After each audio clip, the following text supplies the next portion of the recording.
Fala galera, tudo bem? Vamos de novo aqui para a nossa sequência de 7 aprendizados aqui nesses 7 anos da Cotidiano. A gente separou algumas coisas e eu sou a Ana Camila, responsável pela parte de cursos, tanto cursos corporativos quanto certificações para você, para sua empresa, enfim. E eu sou Henrique Guimarães, eu sou um dos sócios da Cotidiano e responsável pelos produtos corporativos. Também trazendo aí muita bagagem de startups, né? Então já vivemos todas essas experiências e conectando isso aqui junto com vocês. Muito bom, muito bom. Henrique, a gente estava falando no bloco anterior com relação à questão de alguns pontos já ligados a pessoas e tudo mais. Acho que vale a pena a gente trazer um pouco da visão de time. E a gente, dentro de startup, a gente fala muito dessa questão de time mínimo viável. Conta aí pra gente o que é esse negócio de time mínimo viável. Legal. Eu acho que até antes de falar sobre time mínimo viável, acho que vale a pena falar de uma coisa.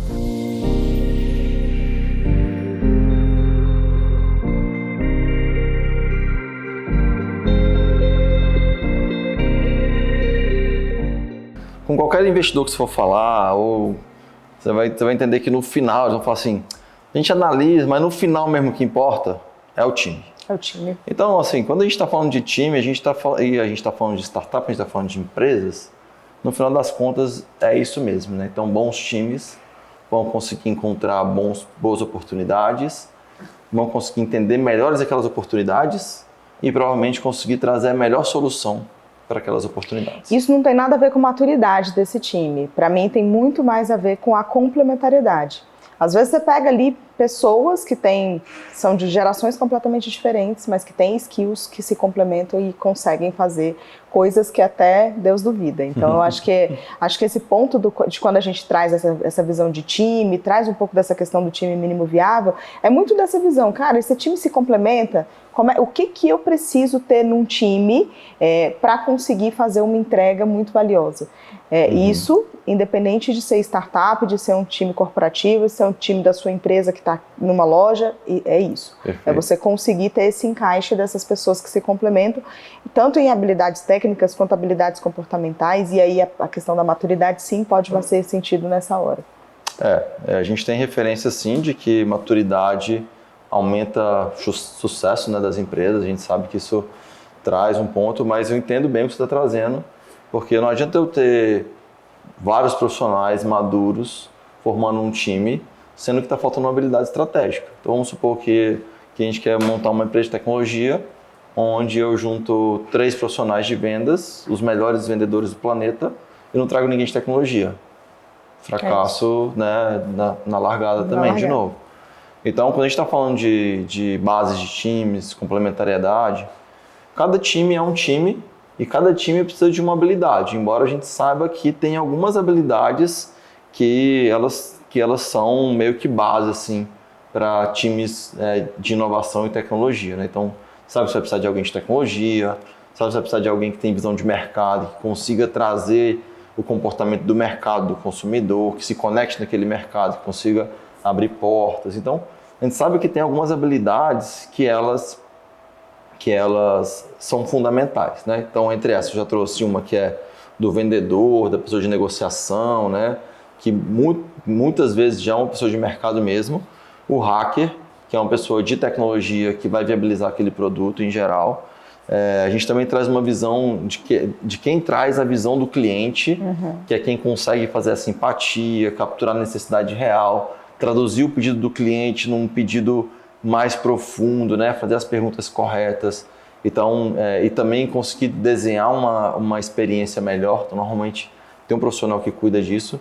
E a gente tem um outro perfil também, que é um perfil que vai fazer a parte de marketing, né? Que vai conseguir gerar esse volume de clientes, por exemplo, e que também traz normalmente uma habilidade de tratamento de dados e análise de dados. Então, a gente tem esses perfis básicos. Mas, saindo desse by the book clássico, eu acho que o mais importante é olhar para aquele time ou para aquela iniciativa e entender qual a necessidade dela.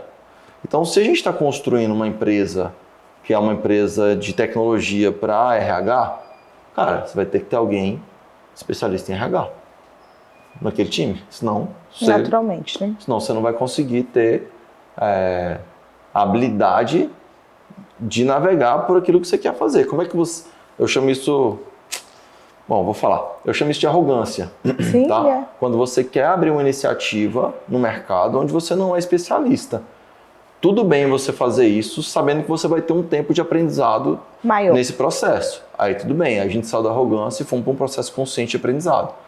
Mas se você acha que vai chegar muito rápido no mercado que você não conhece e vai ganhar esse mercado, a chance é muito pequena de acontecer, né? Então, por isso que é muito importante ter essa complementariedade de time, né? Ter um especialista de mercado, ter quem vai viabilizar o produto, ter quem conhece de trazer esse cliente para dentro de comunicação com esse mercado e assim por diante. Então, é importante ter essa visão mesmo de complementariedade de time. Legal. Acho que um outro ponto que a gente falou em outro bloco foi com relação à autonomia desse time. E aí eu acho que conecta muito a autonomia com a auto-organização. Quer dizer, Sim. O time sabe o que tem que fazer e ninguém precisa ficar falando, mandando, né? Aquela estrutura top-down que a gente ainda tem em muitos locais, mas a gente evita aqui dentro desse movimento, porque é isso. Para a gente conseguir ter um time auto-organizado, a gente precisa que esse pessoal seja autogerido e a gestão que aconteça sobre eles também seja uma gestão um pouco mais consciente de todos esses processos, né? Então, acho que é um novo jeito, né? É um novo jeito de cuidar das pessoas, é um novo olhar que a gente tem para as pessoas. A gente dá um voto de confiança e acredita que as coisas vão acontecer. E a verdade é que se a gente começa a observar, os times que são auto-organizados, que trazem essa autonomia, eles conseguem trazer resultados muito maiores. Muito maiores, porque eles conseguem se posicionar e eles são empoderados para isso também. Eu acho que tem uma premissa que vem antes disso para garantir que isso aconteça, né? Que é a motivação. Então, se a gente estiver com a motivação correta desses indivíduos, eles vão se auto-organizar e vão se dar o seu melhor para conseguir atingir os melhores objetivos.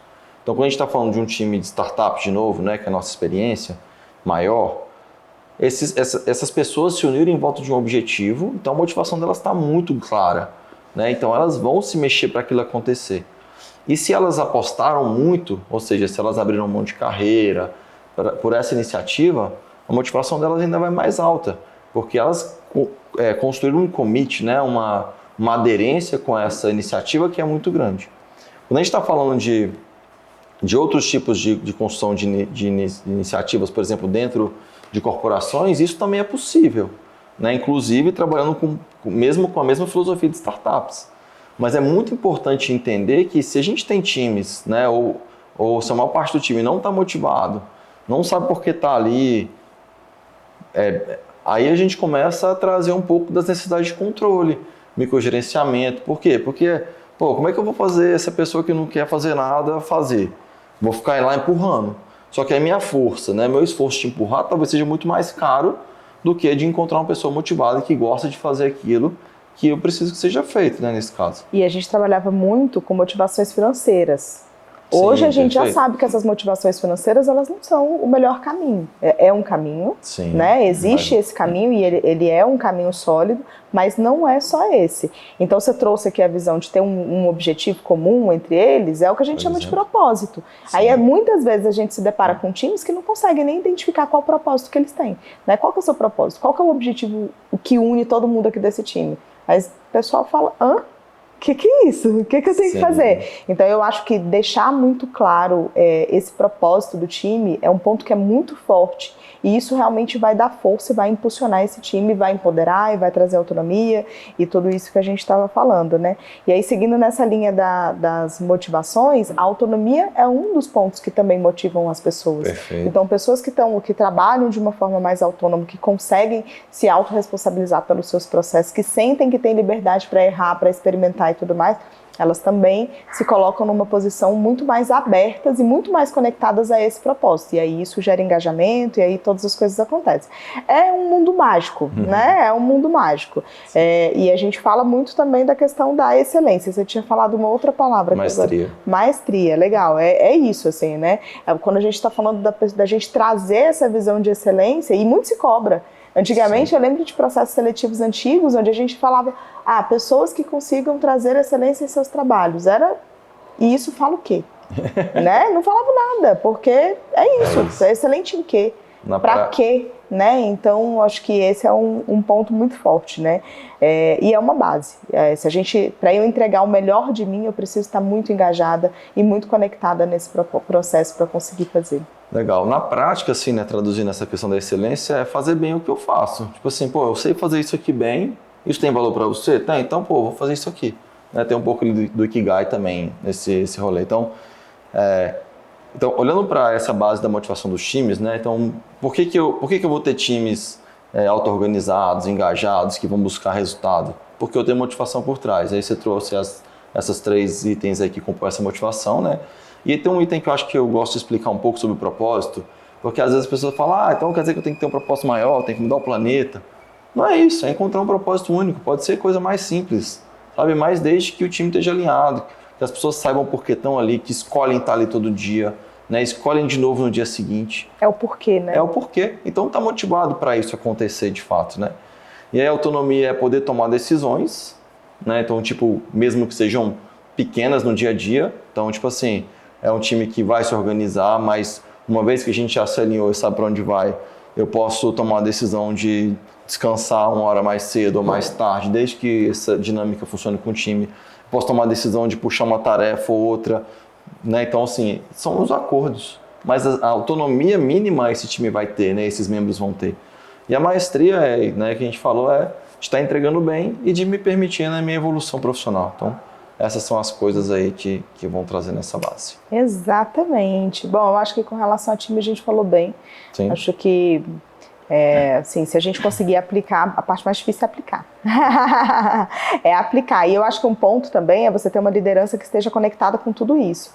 Porque muitas vezes a própria estrutura da liderança, o próprio processo de gerir desse líder é muito diferente do que esse time, do que está sendo cobrado desse time. Aí fica desconexa. O líder, e a gente fala isso dessa liderança consciente, essa liderança que faz uma gestão de humano para humano mesmo, né? Quer dizer, eu sei que aquela pessoa ela pode errar, eu sei que aquela pessoa vai estar comigo, eu sei que essa pessoa se conecta com o mesmo sentimento e com a mesma emoção que eu me conecto aqui nesse negócio, e a gente vai fazer coisas juntos, maravilhosas, grandes, errando, acertando, mas conectado como de fato um time é.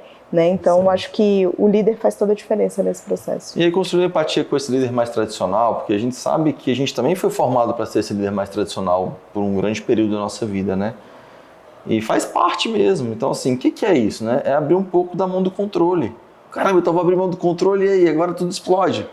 Não, mas quando a gente traz a visão do abrir a mão do controle se a gente consegue construir bons times com as bases corretas, multidisciplinares, complementares, que sabem fazer o que eles precisam fazer e estão alinhados com a organização, quanto mais controle eu tiver, mais lento eles vão ser.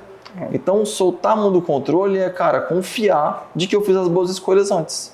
E ter uma gestão sobre isso, é claro, não é largar. Então, como é que você faz essa gestão? Você vai participar do planejamento estratégico? Em quais partes? Então, tem várias coisas que vêm em volta que vão trazer essa visão de organização, de entendimento, de acompanhamento, de gestão, mas não no microgerenciamento. E um ponto que eu queria aqui, só para a gente finalizar esse bloco, é trazer essa cultura do feedback.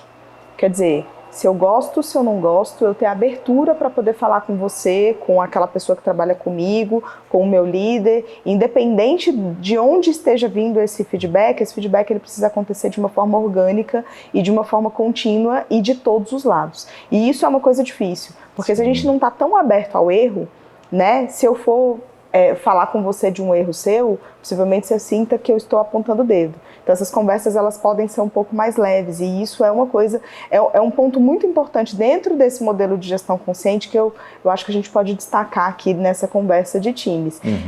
Trazer esse ambiente mais leve para que todo mundo possa trazer feedbacks em tempo integral. E isso inclui inclusive os feedbacks dos nossos clientes, né? Que é importantíssimo para a gente trabalhar, inclusive a melhoria contínua. Porque às vezes a gente traz como um processo muito pesado, né? Mas não é isso, é tipo assim, vamos supor que eu vim aqui pra gravação hoje e, sei lá, tava com o cabelo penteado. Aí você podia falar, pô, Henrique, vamos pentear o cabelo antes da gravação. Né? É um cuidado. Então, assim, quando a gente fala de feedback, às vezes a gente acha que tem que ser um trem complicado. Ritual, né? Um ritual. E aí vai. Sempre que for assim vai ser pesado e vai ser ruim mesmo, né? Então, como é que isso pode ser leve? Como é que isso pode ser natural no dia a dia, né?